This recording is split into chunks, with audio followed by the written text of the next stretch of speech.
Sendets Ranu, everybody. That is Mongolian for Straswitsia. So, according to the walkthrough, it doesn't matter where I go. So I guess I don't know where to start. Let's start with the infirmary. Because why not? Perhaps you ran to the infirmary. No, that's obviously a silly idea. Yeah, well, why are you giving me the option then? Let's go to the dining hall then. Holding in the canteen would be a bad decision. However, he wasn't here either. Okay, of course he's in the clubhouse. Quelle surprise. Yes, it is quite obvious that he ran straight to his native cybernetics club. I entered without knocking, but didn't find anyone inside. Electronic, it's me. The sound of footsteps came from the next room, and soon Electronic himself appeared. Hi Semyon, I'm just... His eyes ran guilty and his shirt had visible traces of sweat. Going in for sports, I see. Sprinting. You saw that? Yes, doomed. Yes, purely by chance. So I decided to stop by and ask how you were doing and what happened. Nothing special, really. Indeed, fleeing from an angry librarian. It is nothing. You can tell me. I smiled disarmingly. Really? And won't you tell? Of course. Silent as to that, cross my heart. It seems I exaggerated there a bit, but looks like it had convinced him. Okay. He took a deep breath, gathering the strength. You know, I've liked Genia since the first day. At those words I wanted to fall on the floor and start rolling around, shaken by violent attacks of laughter, but out of respect for him I refrained. Still, his next few words flew past my ears. And so I just decided. Well, and you all saw what happened next. A brave fellow indeed. Well, you, try harder, I guess, and you will succeed. I patted him on the shoulder, trying really hard not to laugh. Thank you for the support. He smiled sadly. Okay, I have to go. I have some work to do. I shot out of the clubhouse like a bullet and finally laughed out loud. However, if you think about it, Electronic and Genia would make a wonderful couple. One or the other would be dead by a few years, I guess. They are actually a perfect match, okay. It is strange that Genia rejected him. Yeah, it's strange, isn't it, that people don't always choose the people they should take instead of the people they really, really like. Love is really a foreign concept to Semyon, isn't it? I was going towards the square, thinking further about this episode. At the end of the day, Electronic is not such a simpleton. Just like that, he declared his love, even realizing that refusal will follow. Or on the contrary, is it because he's just as simple as an apple pie? Either way, you can feel the honesty and sincerity in his behavior. More complicated people would spend hours, days, months, years thinking about how to present this in a better way, what consequences it could have, and whether you should even bother. Yeah, learn something from him. I would do so myself, see? No, rather, I have done so. But he's just said it. Unsuccessfully, of course, but it could have also gone differently. These thoughts made me completely melancholy, so much so that the lunch signal, usually so anticipated, didn't trigger any emotions at all. The canteen was chock full. It seems that the camp was slowly emerging from the morning depression. Maybe the sun had come out from the clouds, contributed to that, or maybe something else that I'd missed while running after Electronic. Only the places next to Uljana and Alisa turned out to be free. I braced myself and started working towards them. Eating was still a necessity. Can I sit with you? Oh, just sit down. Why are you so gloomy? It's just that you are too cheerful. I'm trying to maintain the energy balance in the universe. Uljana giggled. Oddly enough, the girls didn't pay any attention to me and talked about their own concerns. At first I thought it was good. Yeah, it's really strange. They have their own life, isn't it? But then I started to think that they were just taking no notice of me. By the way, where is Lena? Because of all my thinking, I'd completely forgotten about her.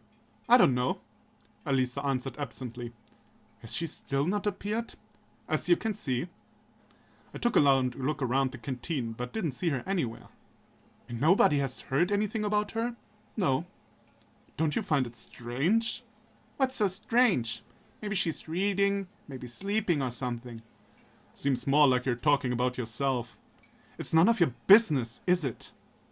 Alisa interjected angrily. Well, if a person is missing... You weren't so worried when Shurik disappeared? That is quite different. Nah, actually it's not, but okay. Yes. And why, I wonder? I had no answer and just blankly looked at Alisa before going back to my food. She did not insist on continuing the conversation. Lunch was over. I silently stood up and went out of the canteen without a goodbye. Rude until his end. So, Lena disappeared. What should I do now? Oh, the mysterious music is back. Hello, mysterious music. On the other hand, why should I do anything? Why me? Where am I? And why am I here? Who are all these people? One cannot be absolutely sure whether Lena is what she seems. Yeah, it's getting really interesting. I like this route. I really like this route. I hope the finish to this route won't be a letdown. Perhaps all this doesn't even exist, so why should I worry? However, for me now, Lena is still the same Lena. The modest, quiet girl I met on the first day. And even her strange behavior could not affect my attitude towards her. Maybe you should treat her more like a person and less like a toy, a doll. You stroke the hair off and say, good doll, maybe you should treat her like a human. But that's just me thinking. In the end, it's not certain that I still exist. So while the world is logical, at least to some extent, I have to play by its rules.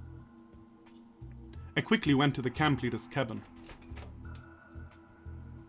Once inside, I saw Olga lying on the bed and reading a book. Do you know where Lena is? No, why are you asking? She's nowhere to be found. She missed both breakfast and lunch. So what? She looked at me blankly.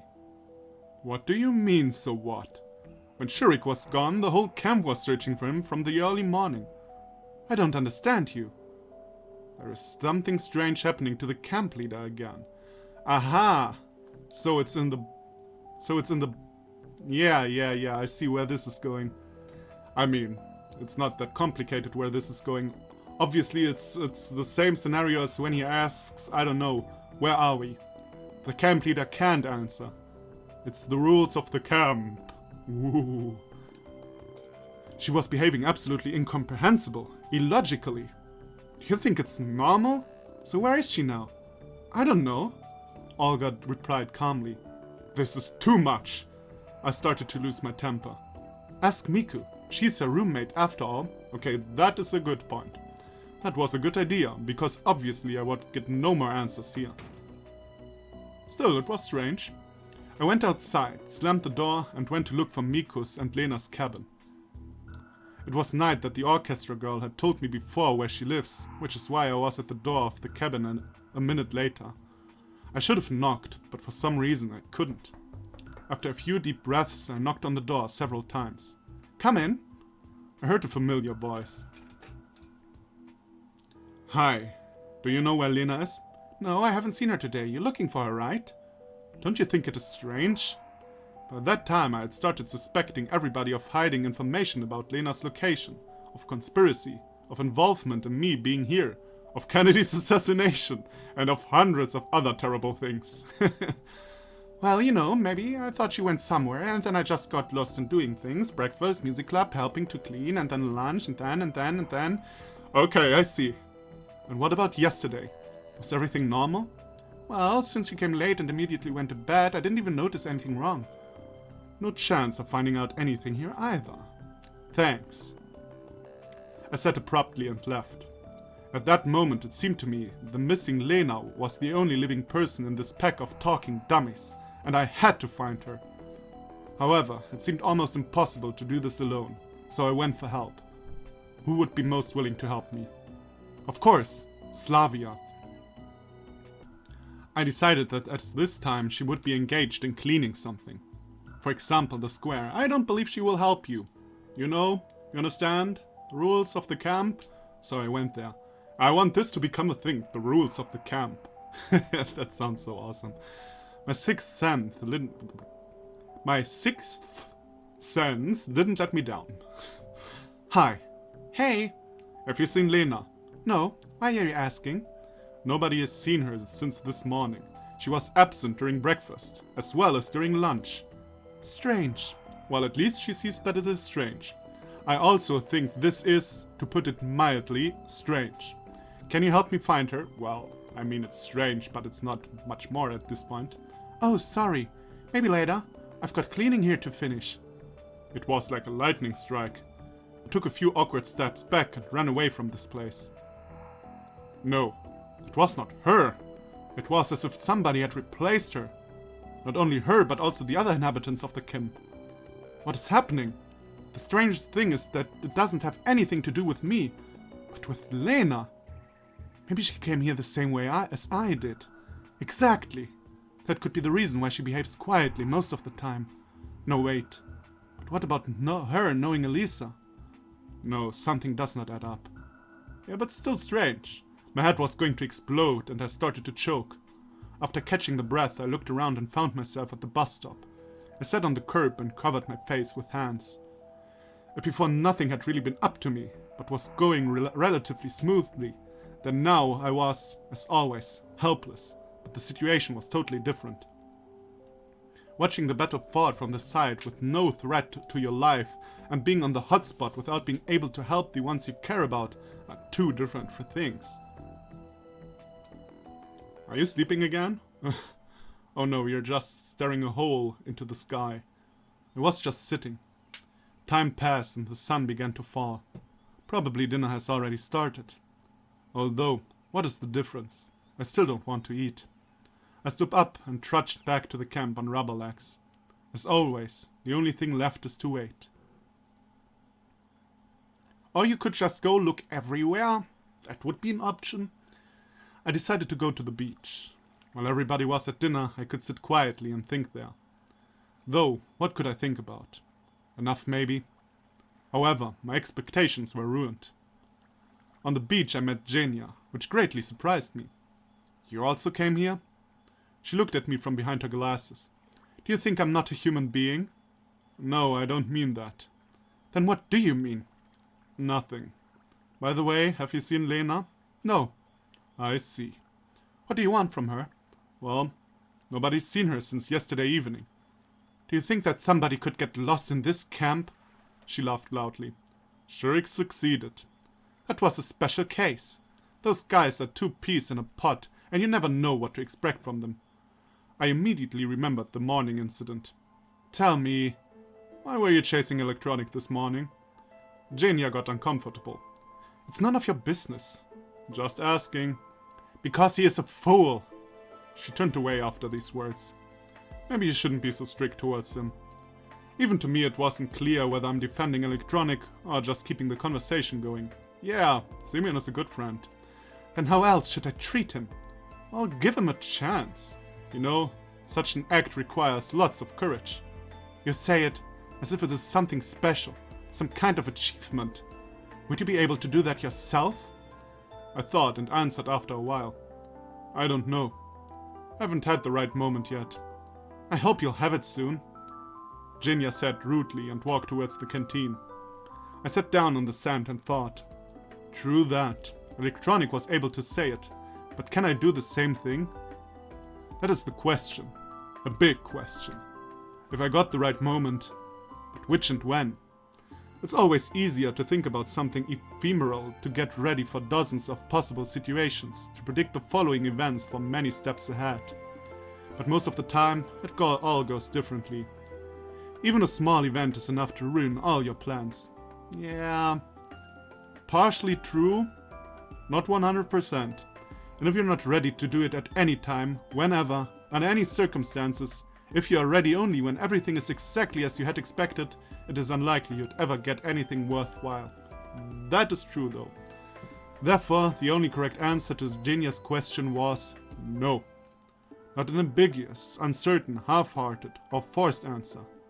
No. There is only a simple yes and a simple no. It's always been hard for me to understand that. Between these two extremes, I always worked in a great number of different answers, like maybe, perhaps, probably if, I'm not sure, but I will try. Well, there is not only yes and no in life, but I guess I guess I'll let this pass because, you know, he needs to learn the lesson. That sometimes you have to go forward or say no to things, you know. But you have to make a decision. I guess that would be better if he said it like that. Oh well. I was so absorbed with my thoughts that I did not notice how the darkness stole across the camp. Under other circumstances, I would have gone to sleep. But looking for Lena at night was not a good idea. You know, maybe sitting around all day then wasn't a good idea either. I got up and slowly wandered aimlessly. Soon the path led me to the sports ground. I stood there for a moment and was about to leave when I heard noises. Clap. Another clap. Something painfully familiar. Badminton! I ran towards the volleyball court and saw Lena, who was unsuccessfully trying to hit the shuttlecock with the racket. I stood in shock for a long time. My head was completely empty. I just looked at her and felt a sense of joy. Joy at finding her. Joy at seeing her again. Finally, I came to my senses and decided to approach. But after a couple of steps, I stopped. And what do I say now? Glad I found you. Where have you been? I was worried. After yesterday's conversation, it is very unlikely she wants to see me. And what if Lena asked me why I was looking for her? Why I was worrying? I did not know why myself. Probably it's because she was absent for too long. Maybe if it wasn't her, but some other person who I'd have been worried the same way. Maybe if I'd behaved differently yesterday, she would not have disappeared today. I am not sure, but I tried to come up with something adequate. I took another step and stopped again. Probably, maybe, perhaps, not sure.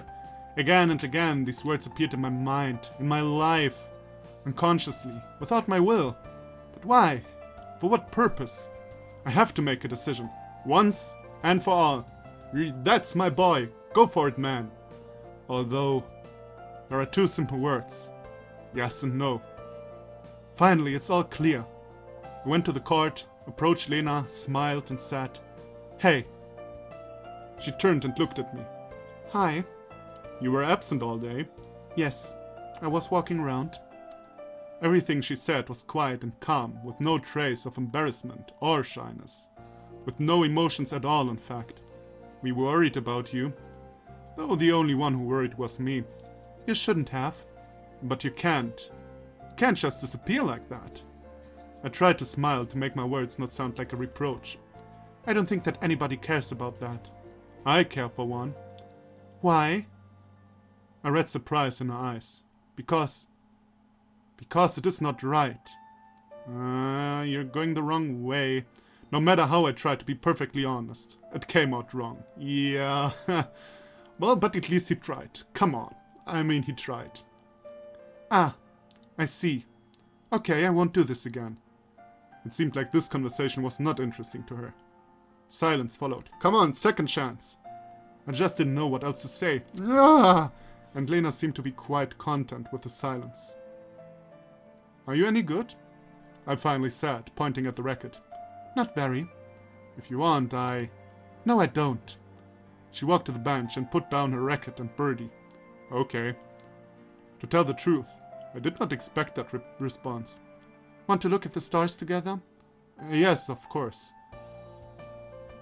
I sat down beside her. Simeon's head their heads look a bit too big out of the perspective. But it's kind of cute. Lena intently studied the sky. Lots of small lights shined above me. Some of them were brighter, some were barely visible. Barely visible. I nearly really understood what people see in just sitting back and looking at the stars. Oh, I never. Ah, sorry. Yeah. And I did so good up till now. After all, here on Earth they're just small dots of light, and it's unlikely that many people know what kind of celestial bodies they are, as well as their size, and how far away they are from us. Most people know. Of course, it is so romantic to just enjoy the light of distant stars, but for me it was like staring at a brick wall. It also had its potholes.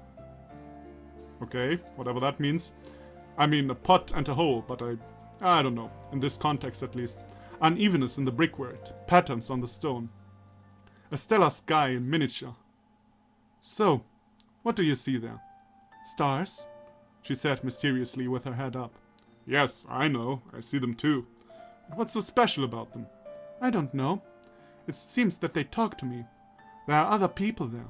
They have their own life, probably much better than ours. And they look at the sky and see the earth, me and you. Voices of the distant stars. I had already heard that somewhere else. You can call it that. Interesting theory. No, the theory is quite common. Lena looked at me. In the dim moonlight, I noticed a small tear rolling down her cheek. Or at least I thought I did. I guess I'm just a more, let's say, practical person. She'd said nothing, just stared at the sky again. It seems you are basically a person who wants never to get a girl in his life, man. But if you think about it, of course, there's endless interstellar space, millions of planets, hundreds of galaxies. It's fascinating. My voice sounded unnaturally excited. You don't need to talk about all these things. About what? About this. About everything. No, the stars are really beautiful. Why did you come? Now she was crying for sure. I was looking for you. Why? I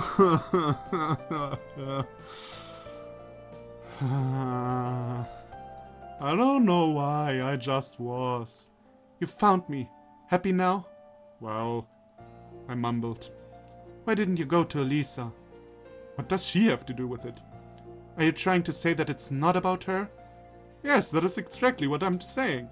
Why did you bring this topic up again? I thought we already cleared everything up. Of course, we didn't clear anything up. To be precise, we didn't even start to. However, I don't understand why all this is necessary. You think I really want to talk about it myself? If you don't, then why? Because... It's because of you. Because of me what? You and Alisa. Me and Alisa what? We don't have a relationship. We don't have anything at all. Don't lie to me.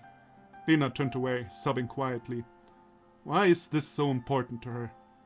What else can I say if you don't believe me? Tell me the truth. I've already told you. Then go to her. Why should I go to her? I don't want to go anywhere. Why are you sitting here and torturing me? Oh Lord, how am I torturing you? Lena didn't answer. I've been looking for you the entire day, because I was worried. I came here because you're here. I'm sitting here because I want to be here. What don't you understand? She stopped crying for a moment. I mean, you could argue it is very obvious. He's not only not able to say. So you could argue that this is on Lena's part as well. Is that true? Of course. I mean something to you? Even taking into account all the things I've just said, this question came at me unexpectedly. Well, yes, thank you. If only you could hear yourself now. She cried, got up and walked briskly towards the axis of the sports ground. Okay, maybe the well was not so good, but at least he said yes, come on. Compared to the Ulyana route and even the Alisa route, he suddenly seems like a genius. He's at least trying, you know? He knows what the problem is, he's working on it. Not like, oh, I got it, now let's have sex, Alisa. Or, I don't know, no, that wasn't like that. What was it like again? Oh yeah, at the campfire. Then he finally got it, but you know, never mind. Wait. I caught up with her and grabbed her arm, but she pulled out of my grip. Don't touch me. Now Lena was a totally different person. And I couldn't say that she was aggressive, assertive, or super strong-willed. She just had no doubts about what she was doing. Wait. What did I say? That's all true. Save all this nonsense for her. I tried to stop Lena once again, but she glared at me so strongly that I did not dare to argue. Just imagine how I feel. You make up a bunch of stupid things, and now you think that I'm guilty of all mortal sins. Why should you care? I should. She stopped for a moment and looked at me. It's all lies. In my anger, I banged my forehead on an iron post. Ow! You can't just beat yourself up here. Yeah, do that. I had seen Lena be many things, but not ruthless and indifferent. Yeah, that's not the... Wait, let's talk calmly after I hit my head on the pole. We have nothing to talk about. She crossed the football ground and I trailed behind, trying in vain to persuade her to listen to me. I don't know why I'm doing all this. To prove that I'm right? So I won't be misunderstood? So I will look better in her eyes? Or is there some other reason? Yes, there is. You even said yourself, man. In any case, at the moment I just felt that it was necessary. We came to the square. Lena was pretty fast. I could barely keep up with her. I had to say something. My head was filled with different options, but nothing suitable. Wait. No answer. Listen. No answer. Will you stop it? No answer. We'll wake the whole camp. So what? What's the difference? Strange, but at the moment I was more worried about our behavior than Lena. She stopped. Thanks for accompanying me. I'll go alone now. Lena said bitterly. You haven't listened to me yet. To me, it seems like I've already listened, several times even. She has a point, my friend. So what do you want from me? Me? From you? Nothing at all. She sounded much more confident than me. There was no trace of doubt in her eyes. What can I say? What can I do? Damn it! I was ready to burst into tears. Don't get so emotional. Nothing happened. Nothing happened? Something definitely happened. You won't lose anything if you pay no attention to me. Let me decide that.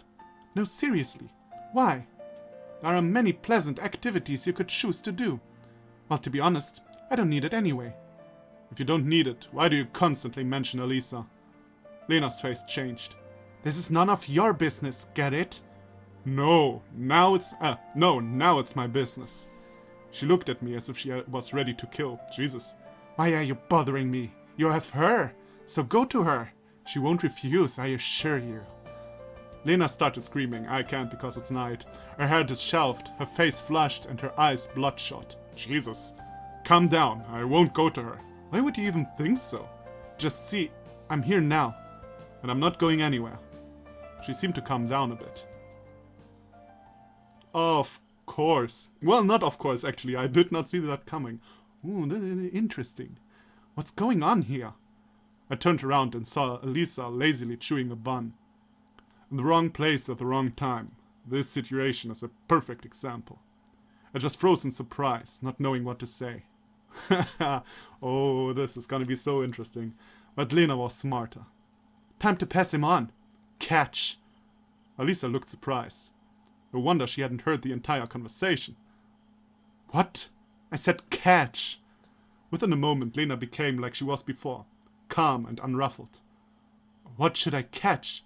Him? She pointed her finger at me with disgust. He complains about how he loves you, how he cannot live without you, and stuff like that. That's fascinating. I kind of figured.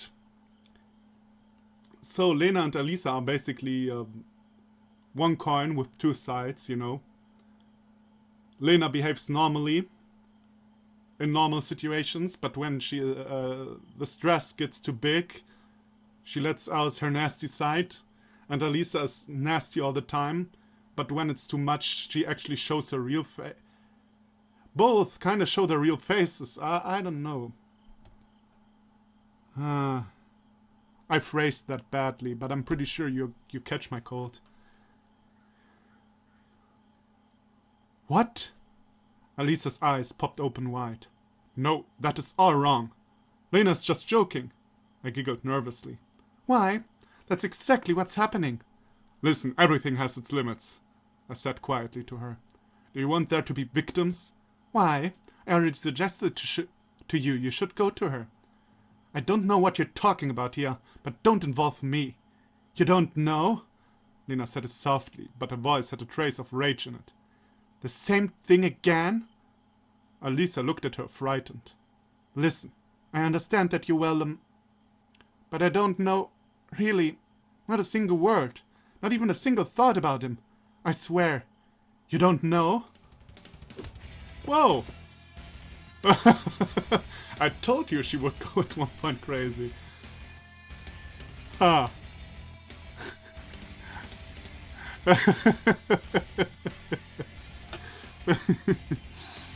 Sorry.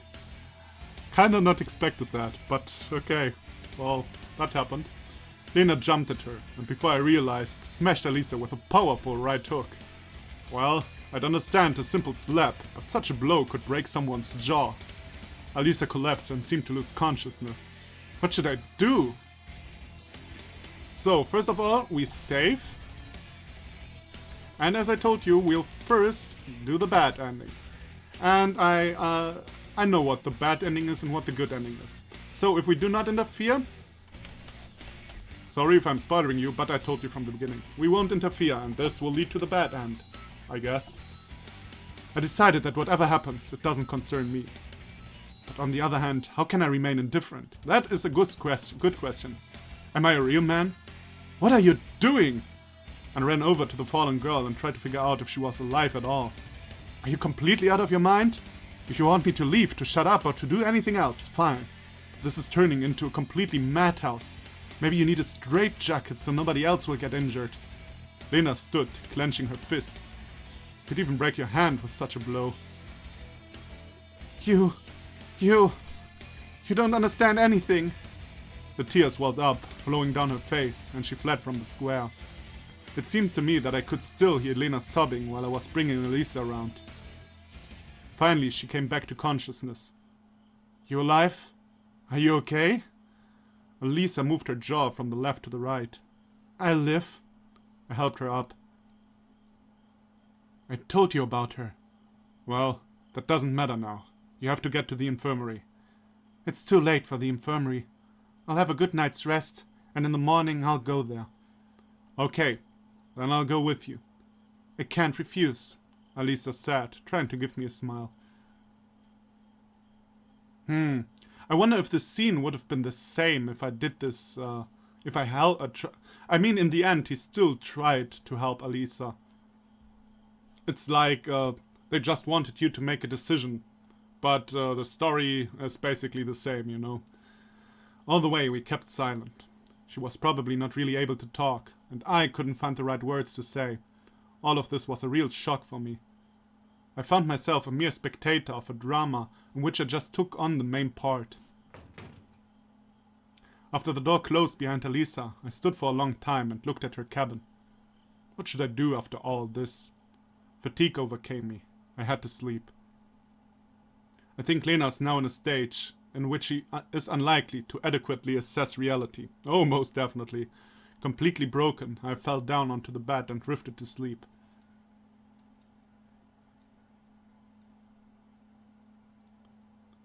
That really surprised me, to be honest. I mean, I saw her going... on the other hand, I saw her going crazy. I saw it coming, but not exactly that way. I thought, like, silently killing Semyon in his sleep. Oh no. The music. Oh no. My worst nightmare revisits. There we go. Somehow I woke up in my apartment. It didn't trigger any emotions at all. Yet another day of my life, that is all. I got out of the bed and went up to the computer. A message window flashed on the taskbar. I sat down and stared at the monitor. Somebody wrote to me, and that means that somebody still needs me. The message contained only 2 words. Wake up. What do they want from me? An unknown ID. Is that spam?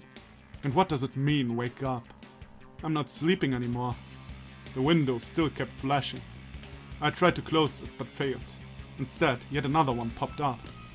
And another one, and another one, and all of them contained the same wake up. What the hell do you want from me? I screamed.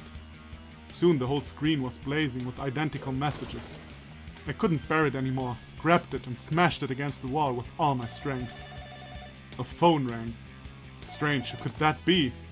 I picked the phone and heard just, wake up. On the other end, thousands of voices, men, women, children, were screaming, wake up! I smashed the phone on the floor, but it didn't break and kept ringing. So, this is really just a dream? In a moment, the whole room was filled with strangers, or is this already the bad end? I don't know. They were grabbing my hands, peering into my eyes, and screaming. Screaming! Wake up! No, this is just a dream, okay. I was already wondering. As mentioned, I was spoiled for the Lena bad end. I was already wondering if it goes differently than I thought. I jumped off my bed in a cold sweat. Ah, what a dream. I came to my senses in a couple of minutes and took a look at the clock. It's 5 p.m. How long have I slept? All the events of yesterday flew through my head. Searching for Lena, the devastating conversation, Alisa defeated. I really have to talk to her. Maybe she could cool down overnight. I dressed up, went out of the cabin, hesitated a little while gathering my thoughts, then headed to Lena's cabin. What shall I say? How do I begin the conversation? My chance can't just go with, "Hi, how are you? I was just passing by." There's no way I should lecture her straight off the bat. Not reaching a specific solution, I knocked. And I'm going to knock you guys because I'm going to end this episode here. And next episode we'll do the Lena bad end, and I guess probably start with the Lena good end. I don't think this can go on for too long anymore. Or maybe I'm wrong. I'm always wrong with times. Usually I say next episode will be the last, and then the whole thing is like 60 minutes long and I put it into 2 episodes. So, you know. But we'll see. So, thank you everybody for watching. Come back for the next part, and I'll see you then. Bye bye.